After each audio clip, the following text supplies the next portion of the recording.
rahim gannaaw bu ma sante yàlla julli ci Seydina Mohamed sang-sang yi di gërëm sama ñaari waajur di gërëm nag son excellence monsieur Macky Sall di ko félicité ci ndam li yàlla na ko jikk di wax ne la battante la Lionne de Casa merci na bu ñaa borom 600 carte d'identité moo nekk di tey la ma doon xeexal son excellence yàlla atte na am na ko ndax mosul gagné Casa ndax bi ñu xam ne joxoon nañ leen fonds politique ñoom waa APR yi nekkoon fii di Pathé Niang jiite ko ak Aïda Traoré ak Astou Mbaye di ma xeex au niveau de Casa ba jël seen fonds politique ne 11 millions la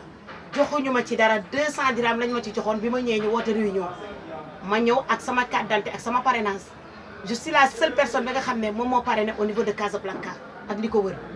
may xamal ne son excellence xeex nañ xeex bi ñoom dañ ma doon xeex ba jël fonds politique yi jox ko waa opposition bi jox ko waa ñoom Sonko waxoon naa leen ne ñoom duñ la votel Sonko la ñuy votel kon sama wax ji ñëw na man nag 900 voix yi nga am fii man la ak ñi nga xam ne ñoo ànd ak man te bëgg la te yàlla rek tax votel la Mati Trois Pommes nag damay ñëw di ko tontu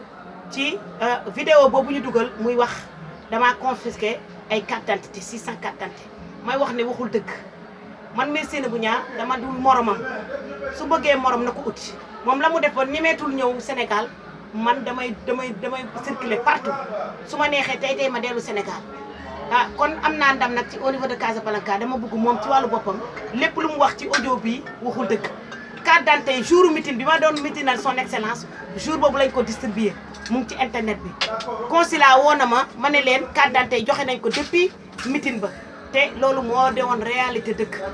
la preuve en est que sénégalais bi ñu leen woowee wane nañ seen carte d'identité ku ci nekk waa Agadir maa ngi leen di gërëm Layun Fès Dakhla Marrakech surtout waa Casablanca maa ngi leen di sant di leen gërëm 900 voix yi ma am ak 600 valises carte d'identité man nii maa ko utal son excellence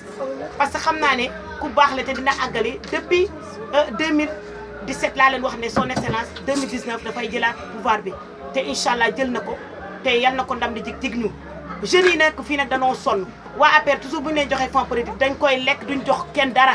moo tax ñu dóor leen au niveau de Casa à chaque fois dañ leen di dóor di leen wax ne nag APR boobu dee na jóge na fi parce que liggéeyaluñ son excellence opposition bi la ñu liggéeyal ñoom ñëpp moom la ñu sànni te firnde bi leer na man mi nag mais Seynabou Niang la voyante damay wax ne Mati Trois Pommes sooy waxati danga may laaj ba xam lan nga wax dëgg la wala du dëgg li nga wax noonu du réalité du dëgg waxoo dëgg li nga wax noonu waxoo dëgg di la répéter encore ne nag nga génn ci man parce que boo laajoon waa APR nga laaj Pathé wala nga laaj Aïda Traoré wala nga laaj Astou Mbaye yow doo dugg ci man jigéenu président Macky Sall la dara sama moyen bopp rek laa demee sama xaalis bopp laa demee wut sama sécurité bu doy jour vote yi indi naa sama 600 personnes voté nañ am naa 900 voix gàcce ngaa la ma di Seynabou jeunes yi Casablanca dañoo sonn Maroc lépp ñoom ñi jaay écouteur dañoo sonn ñi nekk ci centre d'appel dañoo sonn ñi nekk ci salon yi dañoo sonn ñooñu laa jël décision pour jàppale leen ñu am 4 jours ñu am 4 jours may lancé nag président Macky Sall na ñëw recevoir ñu nu mu gën a gaawee ñu wax ko lu xew ci au niveau de Casa ba à chaque fois ñu koy dóor au niveau de Casa loolu laa soxla c'est urgent Seynabou Niang la voyante mi nga xam ne moom la ñuy waxtaanee télévision di ko waxtaanee maa nekk ni tey di tontu Mati Trois Pommes di wax ne li mu wax tegu ko fenn dara amu ci jour meeting bi la ñu rendre carte d'identité yi te joxuñ ma bay fi may waxee ak yow joxuñ ma fonds politique wasalaam jërëjëf kontaan na merci